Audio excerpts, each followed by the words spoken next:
I did a reel not too long ago, and some of you saw it when I talked about the fact that there comes a time in our lives as parents when we find out that our children don't like us.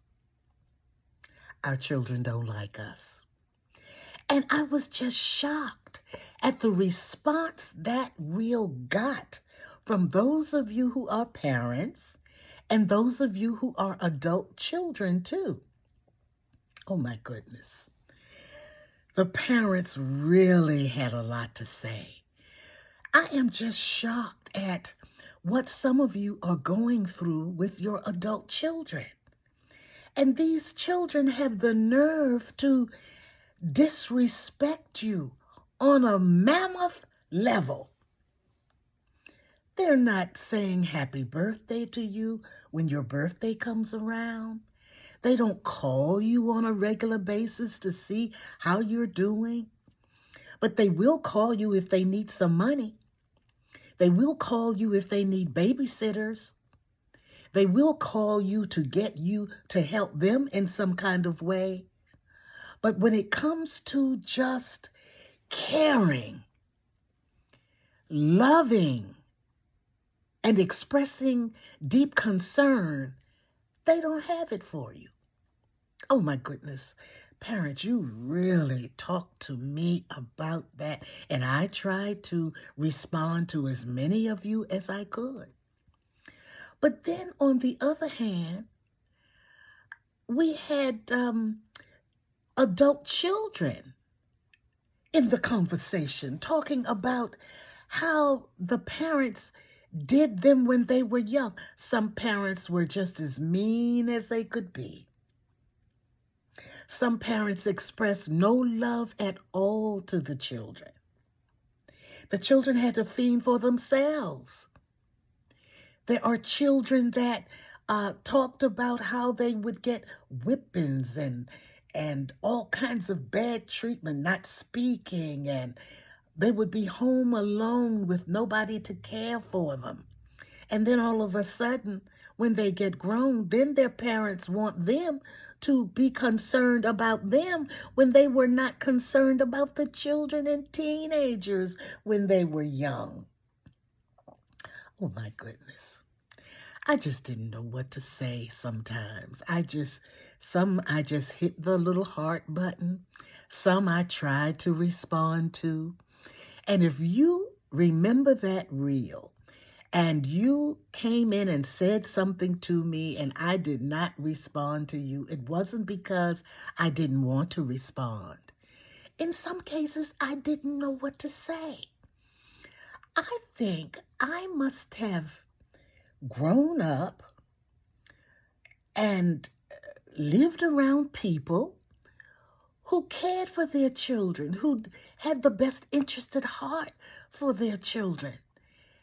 So I was completely unaware. Now I've always known that there were some children that did not grow up the same way that I was raised, my siblings and I, and the way I raised my children. We know that there are those but we don't come in contact with them. So I had no idea. Well, as an educator, I must say, I have delved into the homes of the children in my care from time to time. So I could really understand what those children were talking about as it relates to the parents. Because as quiet as it's kept, many parents were drug addicts. They were alcoholics. They were abusers to their spouses and their children. And I think we all know that. But when it comes to talking about it, we don't talk about that side of life.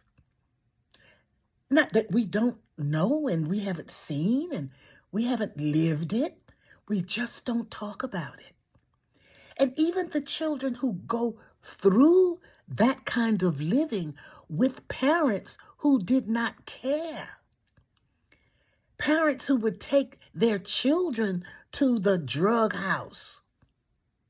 Parents who would drink around the children and give them alcoholic beverages. And parents who recklessly abandon their children to stay with people who cared nothing about them, and they would abuse the children that belonged to the parent. Oh my goodness. I could go on and on talking about some of the things that they said to me. So why am I talking about this now? I'm saying all that to say, parents, we do the best we can with our children. But in some cases, our best is not enough. And you know, if you're on drugs or you're alcoholic and you like knocking people upside the head and doing all of those kinds of things, why don't you make arrangements for someone else to raise your children? Some of those children are scarred for life. And they remember the treatment they got. And it's not fair. It's not fair for children to have to live under the kinds of treatments and abuse that they have lived upon. Parents cursing children out, locking them in rooms, not allowing them to go to school to get their education, keeping them out of school because they have hangovers and all of that. Let's, wherever we are. And I think my senior citizens and my elders can help our young adults. When you come in contact with a young adult who has children and you yourself know that that child or those children are not getting their just desert, I think you need to step in. We need to be a voice. We need to be the eyes. We need to be concerned about the children that are in our communities and in our families. Sometimes we don't even have to go far.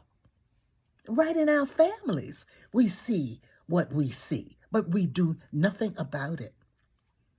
The time has come for us to stand up and be counted.